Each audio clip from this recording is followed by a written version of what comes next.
it's me, Tony Bomboni ASMR. I want to test if the lighting is too much in here, because sometimes it reflects off my glasses weird. I think that's okay too. Okay, that's a little better. I thought it was a little too bright in here, but anyway. So, yeah. I have a few things to talk about and discuss with you this week. Just let you know what's been going on, really.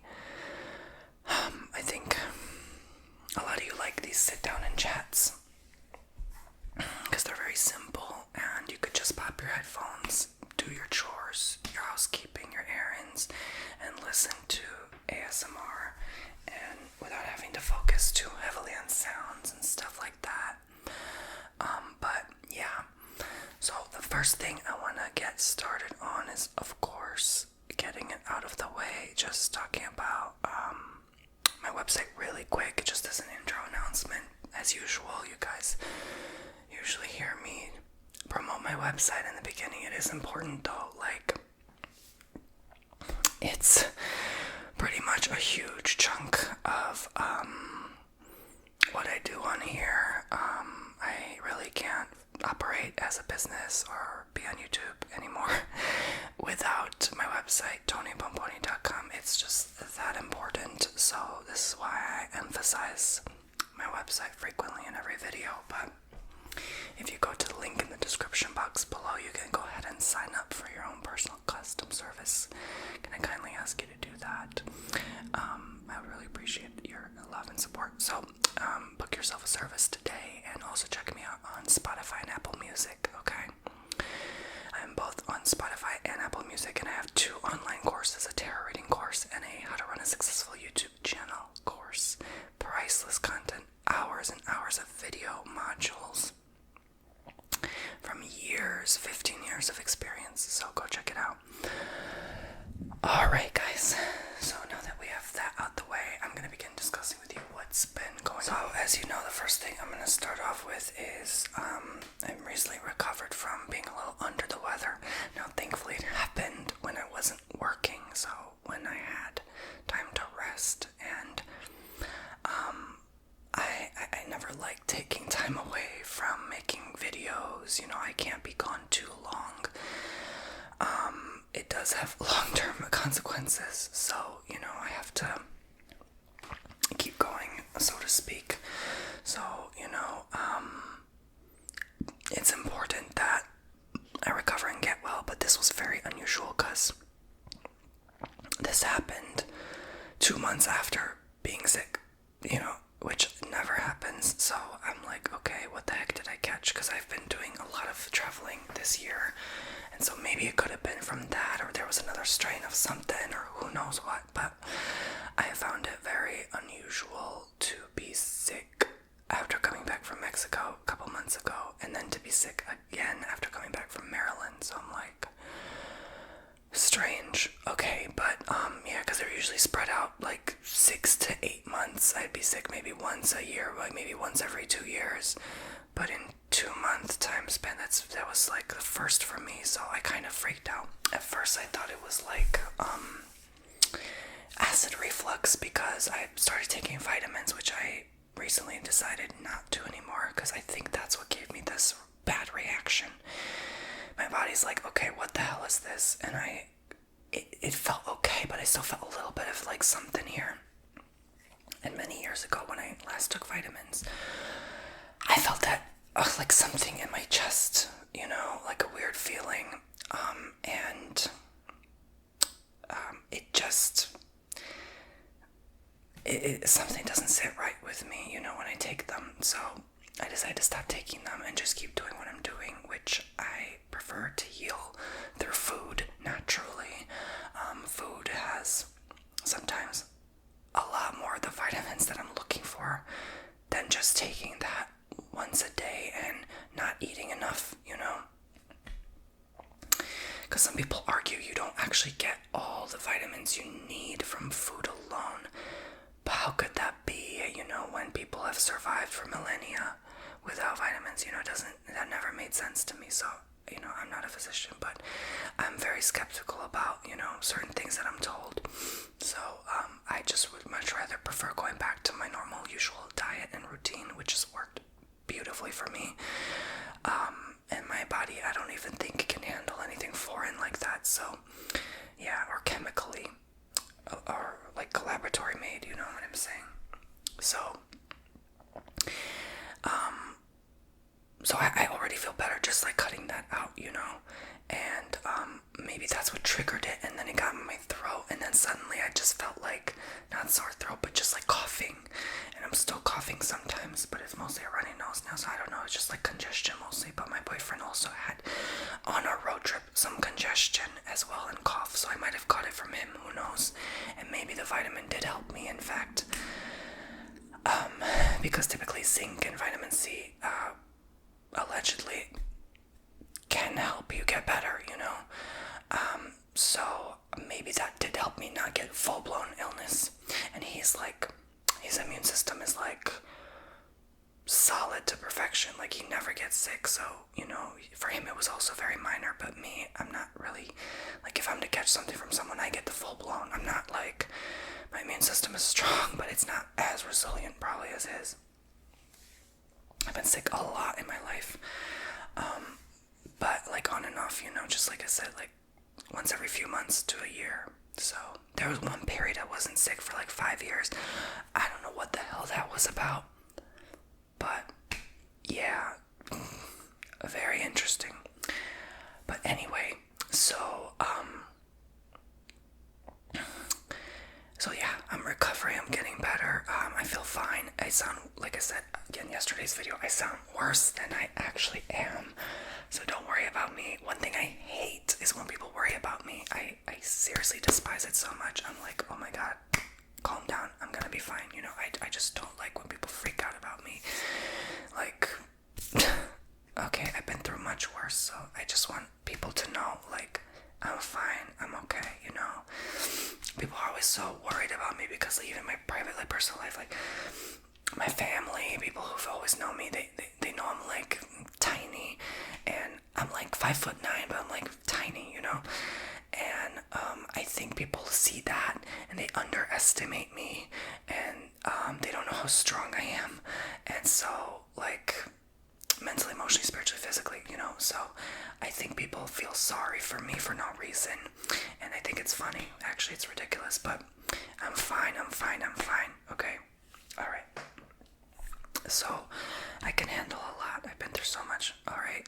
So, I just, like, yeah, because there's always a comment, like, like, slow down, take it easy, like, no, I'm fine. I've had friends even worried about it. I get so annoyed by that when someone's worried. I don't know why, like, it's either I don't crave the sympathy, or I don't like that kind of attention, I'm fine, okay, alright, so anyway, even when I'm not fine, I'm fine, I'm like always like I'm fine, it's weird, okay, anyway, moving on. So, the second thing is, what was the second thing? Oh yeah, we just got hit with Hurricane Debbie. I laughed out loud when I saw that name. I was like, Debbie, laugh out loud. Because when it was a teensy-meensy tropical storm, I'm like, oh, that's little Debbie. And then when she turned into a hurricane, I'm like, that's Big Deborah. Yeah. But yeah, it was just a measly tropical storm. When it whipped us by, it thankfully passed us by within a few, maybe like 100 miles, 50 miles, I don't know. It wasn't that close, so we got like the kind of tail end of it, maybe a little in, like, I would say between the tail and the center, like midland, whatever the hell it's called, mid-storm. But not the eye, the eye was an intense, let's say 65 to 75 miles an hour, with gusts up to like 85, so we only got hit with gusts up to like 40, 50. It was enough to knock my trash bins down, but anyway.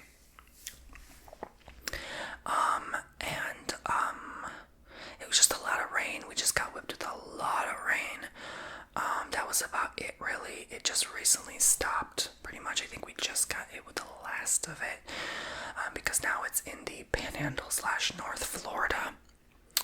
So we are far from it at this point, and it's now officially downgraded from a hurricane back into a tropical storm. So let me backtrack a bit. So what people don't know or realize is that usually these systems or waves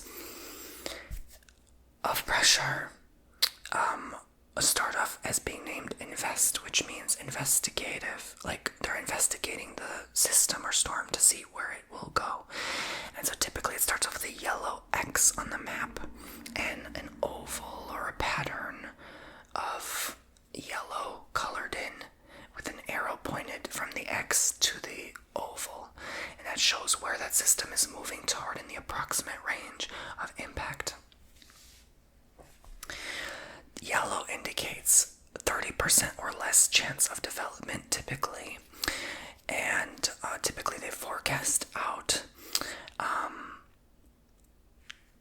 up to 48 hours out the percentage of a chance of it formulating into something greater or of concern. So typically you'll see the forecasters say, okay, this yellow system and whatever invest has a 10% chance of development in the next 2 days and a 40% chance of development in the next 7 days.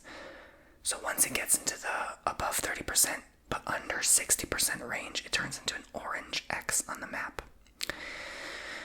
Once it gets into a greater than 70% chance, it turns into a red X formation. And that's when you know most likely this will turn into something greater. Now, a lot of times I've noticed that yellow X's tend to go full-blown to red X and onwards. Just because it's a yellow X, especially nowadays, does not mean it will stay or vanish. Sometimes they do, but pretty rarely at this point. They usually tend to develop into something greater. Now, hurricanes tend to form off the African coast by the jet streams, unless there is a Saharan dust storm that is creating a dry air and does not allow moisture enough in the atmosphere to develop into a stronger system. But because of the great distance in the Atlantic Ocean, that is what pushes these systems to circulate into an ultimate development of a hurricane or a storm or depression. So it has a long time to develop, and it has to have the right circumstances with low and high pressure in between those points of development in order for it to be pushed along the path further.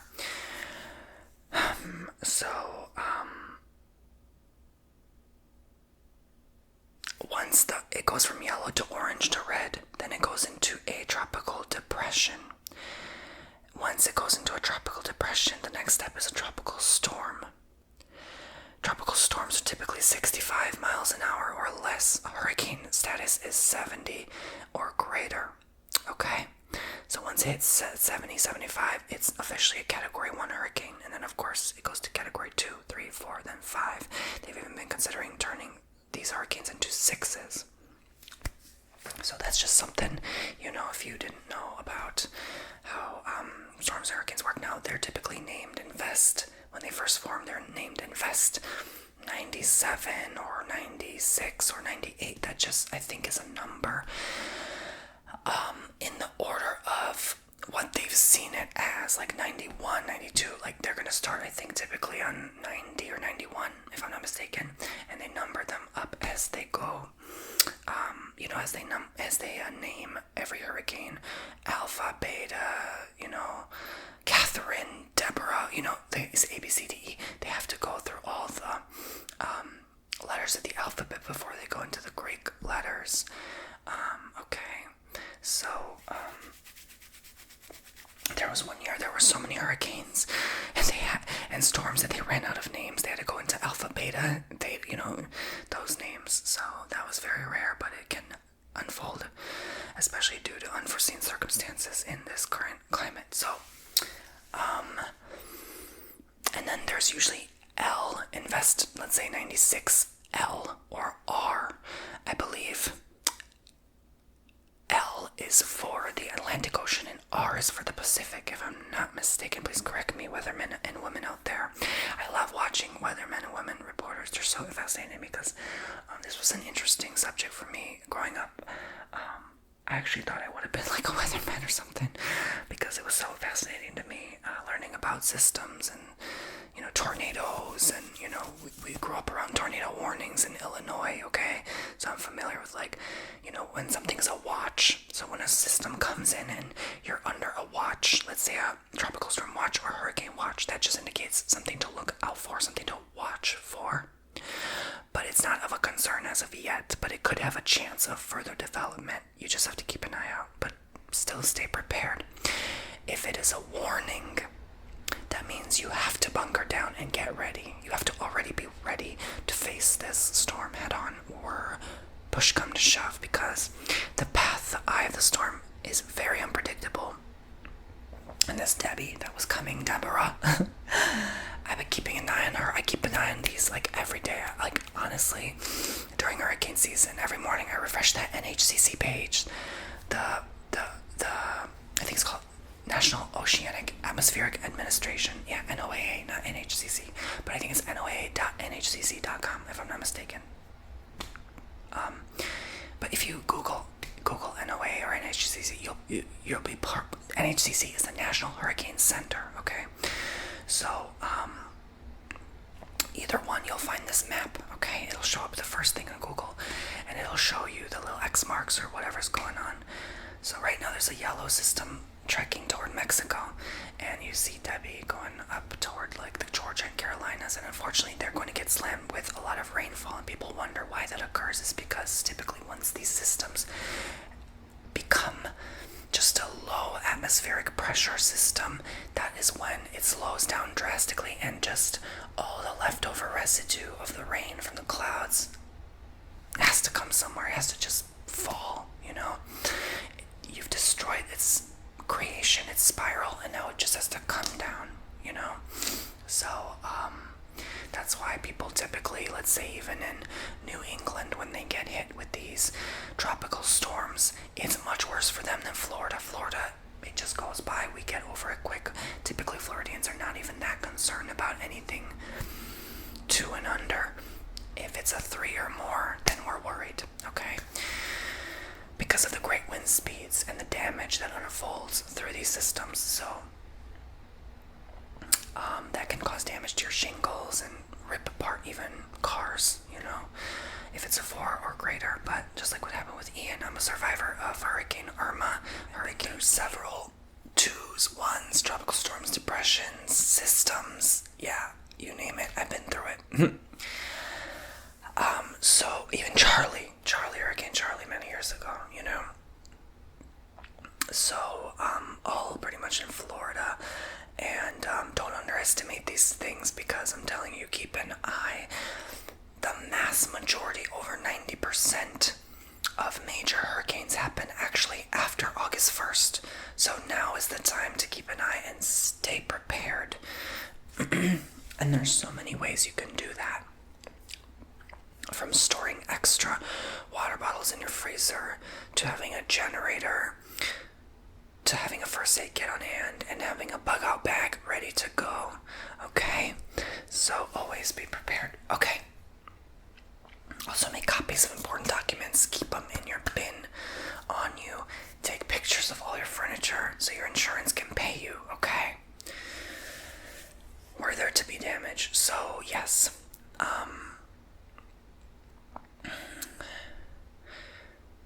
There was one other thing I wanted to say, but the camera cut off, and the battery died, so I get distracted easily. I'm sorry.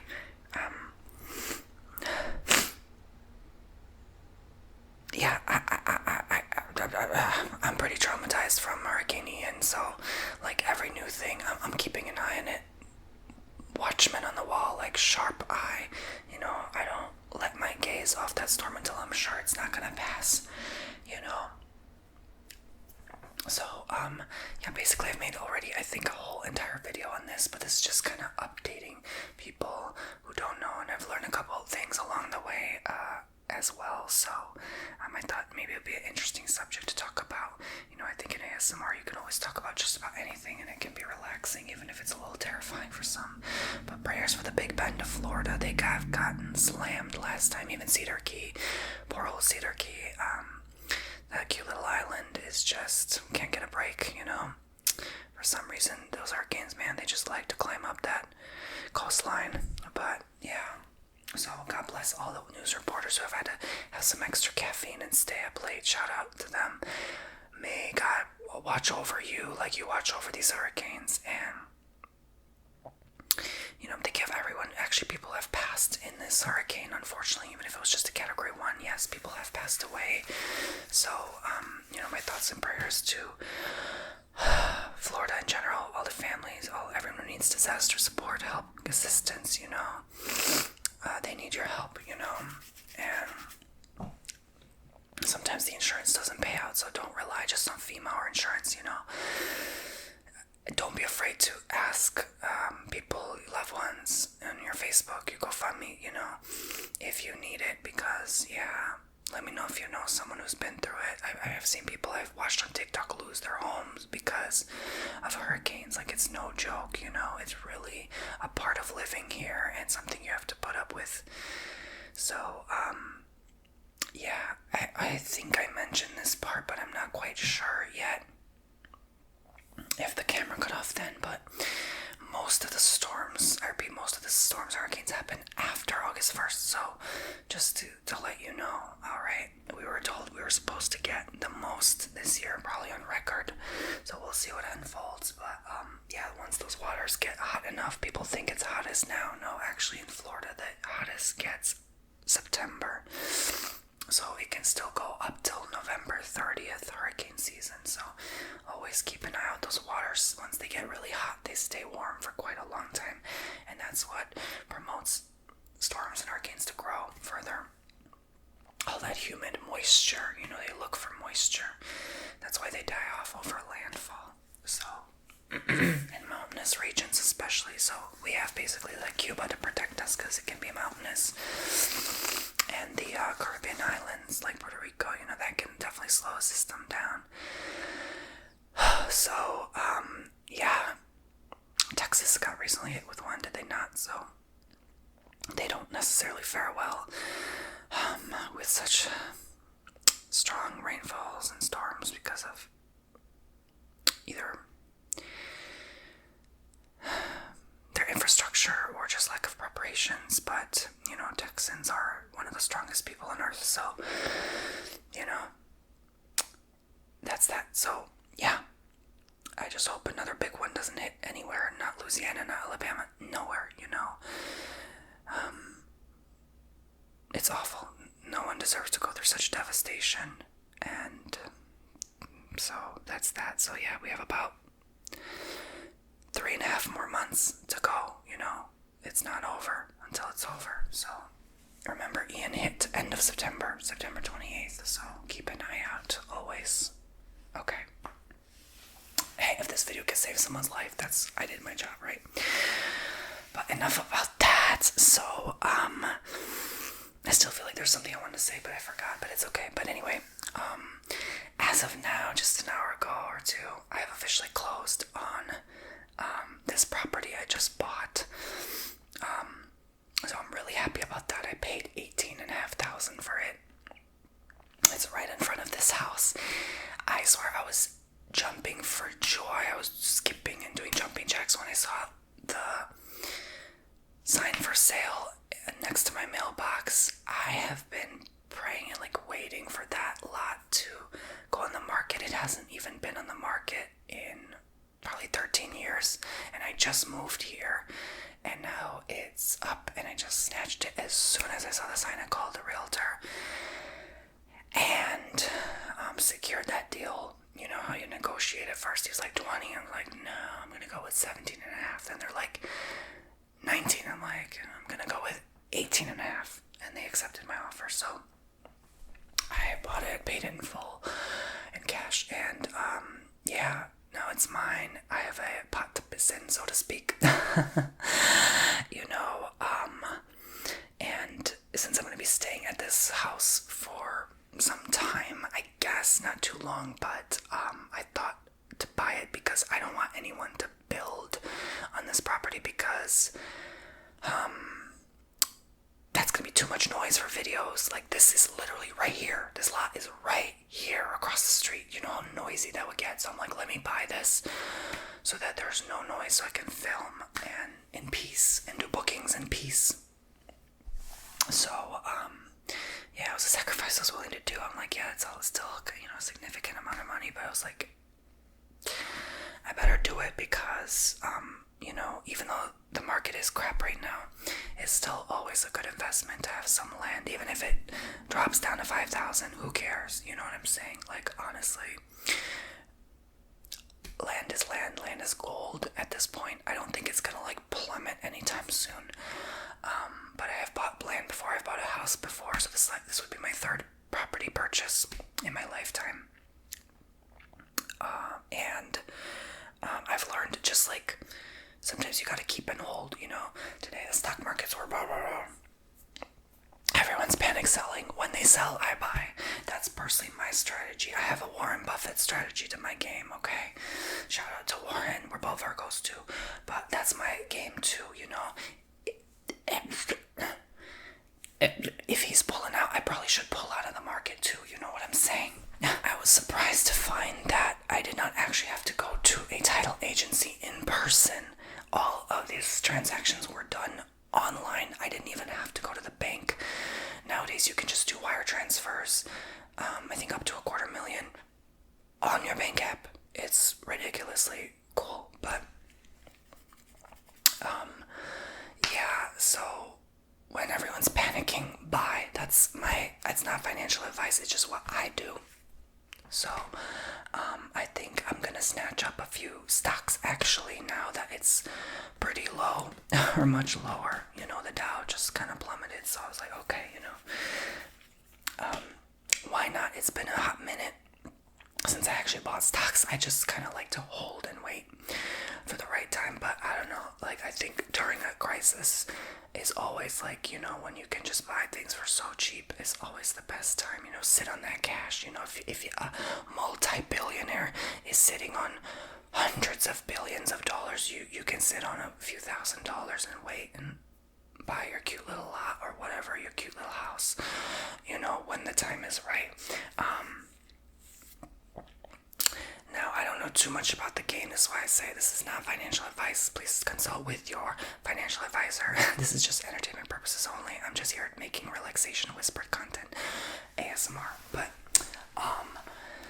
I'm just rambling here, okay? So don't listen to little old me. But yeah, that's a big reason why I sold my house. I just feel like, you know, there has to come a correction. There has to come a time where things will drop.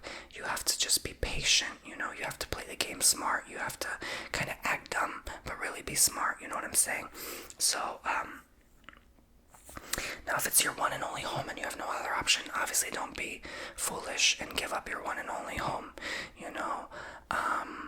If you don't have backup or ways or means or somehow to find a way around things, if you know, things go up, if things hyperinflate. I know gold is a maximum. Gold is around 2,500. I'm still holding, you know, like I'm never going to sell those, God forbid, unless you know, we become V-E-N-E-Z-U-E-L-A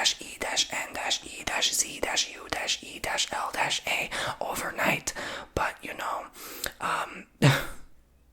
not funny, but they literally have to, like, saw off gold chips to eat. I mean, it's so sad, but, you know, unless that occurs, you know, a day's wages is a loaf of bread, right? Unless that happens, God forbid. May it never come true, but, you know, you're gonna hold what you got, you know, so, yeah, I still recommend always, in my opinion, honestly, always some cash on hand is always good, even though that's like liquid, you know, but even though that's, it's a devaluing currency, it's still always wise to have 500, 1,000, you know, just keep some in your, purse, in your bag, or your safe, under your pillow, whatever the hell, just some, okay? Be smart, because if there's an outage, obviously you can't access an ATM, you're screwed. So there, okay. Silver's really good too. Silver's record highs, gold's record highs, so I'm like always recommending holding those. And you know, if you have excess excess cash on anything, you don't know what to do with it, talk, like I said, talk to your advisor, but also they're not gonna be always knowing exactly everything or can be a soothsayer and predict exactly what can work for you. They're just trained and taught how they were trained and taught, and a mix of their judgment and opinion. So they're not quite the solution either, but they can help you. I personally don't go through one. I've been my own advisor all my life. It's worked out for me so far, so good. I would just listen to a lot of YouTubers who are in that game and hear where they're coming from, and just, you sometimes have to be your own bank, your own advisor. Sometimes you have to be smart, and that's what keeps the economy rolling. If we started to listen to just what everyone says on the TV box, that's not necessarily the answer either. They just, sometimes I feel like they purposely manipulate things to their advantage, to fill their pockets and not yours, or to benefit themselves, their industry, right? Who they're advertising for, So just use your discernment, use your intuition, and what feels right, whatever's easiest, whatever flows will work for you, okay? So, funny enough, there was actually a lot next to my neighbor's house that I was gonna get, and thank God I didn't go through it. It was the same price, same negotiation. I said no, I backed out. I was like, something felt wrong. It's like, you sometimes know without knowing, and then this one came here. So, always wait for the right time. So, what was I about to say? Definitely don't put all your eggs in one basket. So, yeah, anyway, so it's full of trees, so I'm not clearing it, I'm holding it.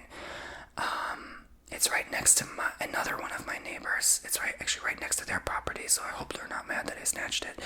But, I think they'll be fine. It looks like they have two properties. Like, one is cleaned out that's next to theirs, and they use it as their backyard, so I don't think they're hurting, obviously, so I think they're fine.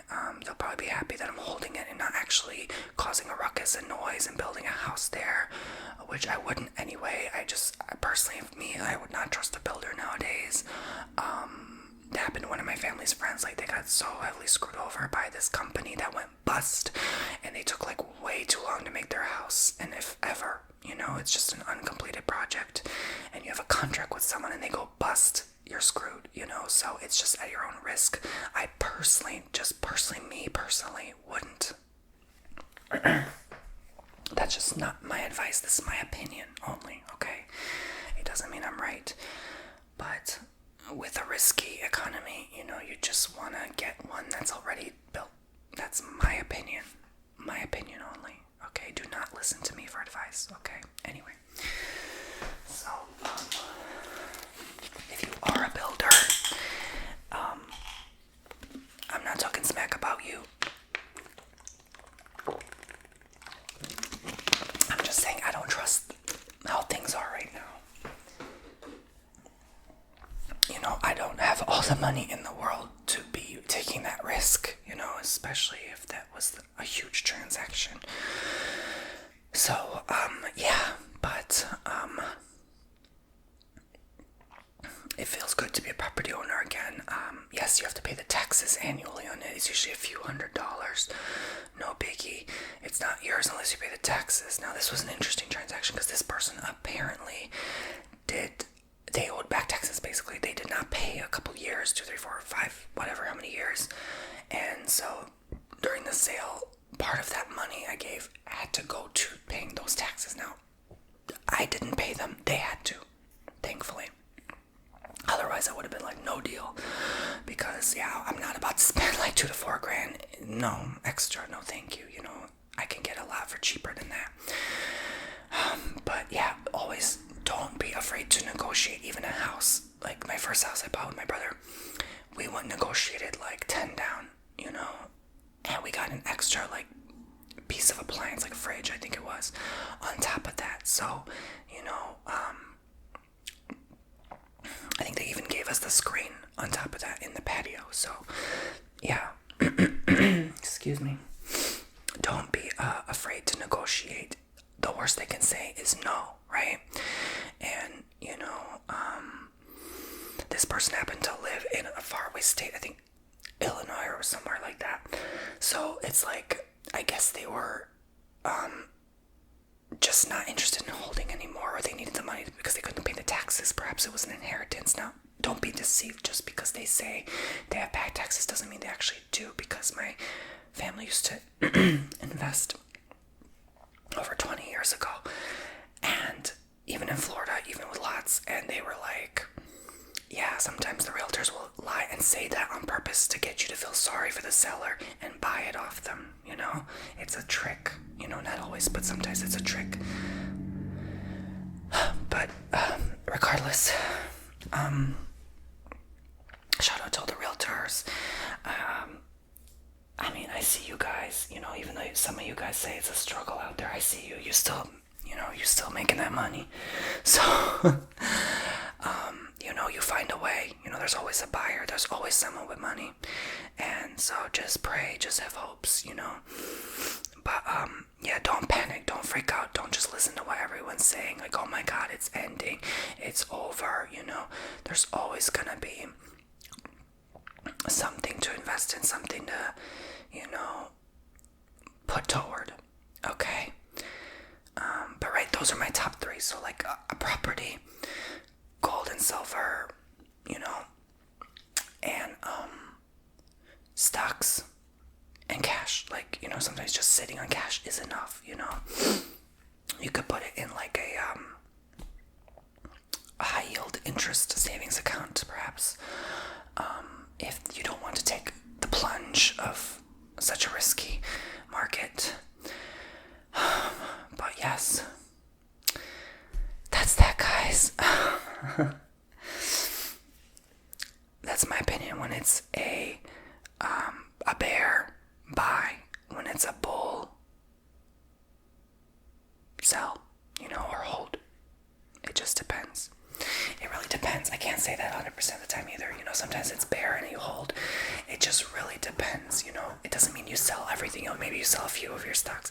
I personally, again, I'm a long-term holder with stocks and with gold. I don't sell. I would rather dispense my cash, put that away, give that away, or sell a property, then sell gold and stocks. Gold and stocks always kind of be the last things I give away, if ever. That's just how I do it. So I'm gonna be honest with you, I don't know what the hell I'm doing. I've never been more confused. I just got lucky because hyperinflation and real estate shot up double. Everyone's house is now double, so now apparently everyone's rich. You know what I'm saying? I'm no different or better than anyone else. Yeah, I started very young, very early.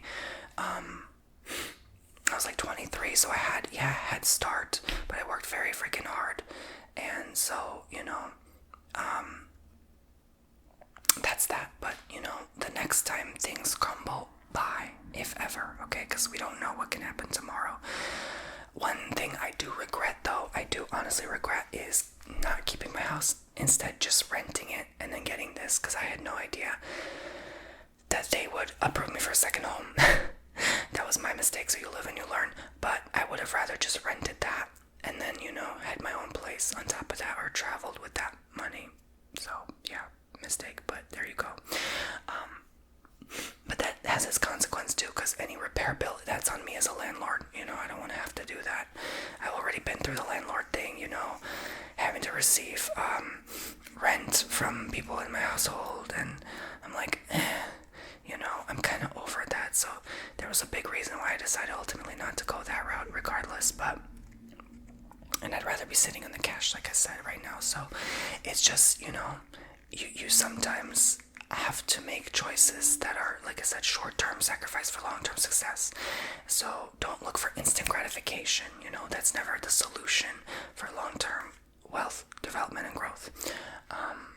So everyone has their own unique portfolio, and so follow what's on your heart. Screw what everyone else is doing. You think anyone else knows what the hell they're doing? Not even that man with a bow tie on TV telling you what to do. He don't know either, trust me.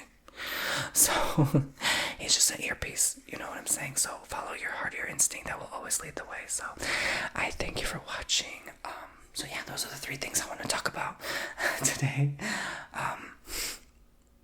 The lot, investments, hurricanes and storms, and recent happenings the last week. So yeah, I hope you like this ramble video. Maybe you want more like this and where you learn a lot, because I love teaching stuff like this. I like to keep people informed about stuff so they don't feel alone, so they don't feel like they're going crazy, like not knowing what to do.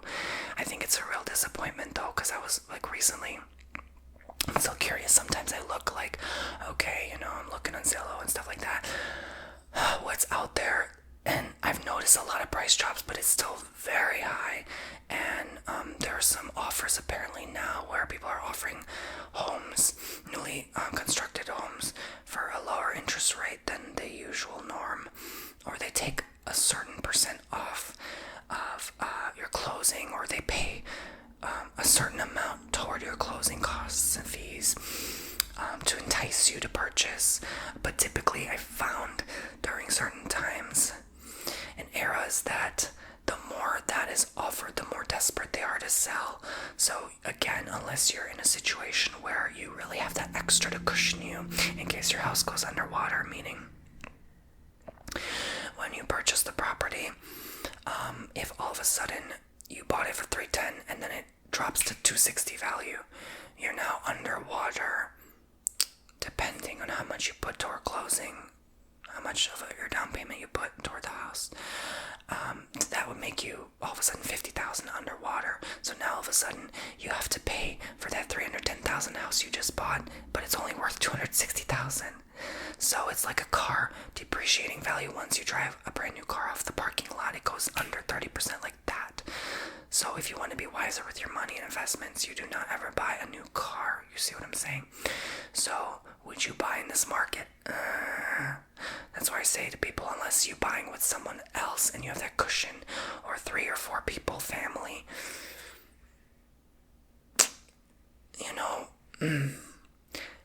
that's my opinion. Like I said, that's my opinion. It's at your own risk and discretion. Okay, we're all adults here. We all make mistakes. But I personally wouldn't. I'm looking at probably a few months out at the very bare minimum, because I don't believe the housing market is impacted right off the bat. Once a crisis unfolds, it takes usually even then a few more months for an issue to develop and for the market to cool down. Okay? It doesn't just happen overnight, because now this is a global issue, a global thing, where even a house in South Africa, in India, in Macedonia, for goodness sake, is worth way too much. Is worth way more than it actually is. So I more feel worried if someone were to pull out in escrow from their home and made a huge purchase and that they can't pay it back specifically, those are who I'm worried for, more than anyone. But if things hyperinflate more, look, then you're actually in a benefit by doing that. You actually still benefit, believe it or not. So I don't know, it just worries me when I refresh the US debt clock and I see 35 trillion, and I think literally 2 days later it was already 35.1 trillion. I'm like, yeah. So anyway, thank you very much for watching. At this point in life, I just tell people, enjoy your life. Really, don't be afraid to spend that little extra money you get or have or put aside. I think this is a year of being generous. This is a year of being giving. This is a year of treating yourself. Because if next year gets worse, what makes you think you're going to be able to do that next year? Do it now. That's my words of wisdom. Enjoy your life now, because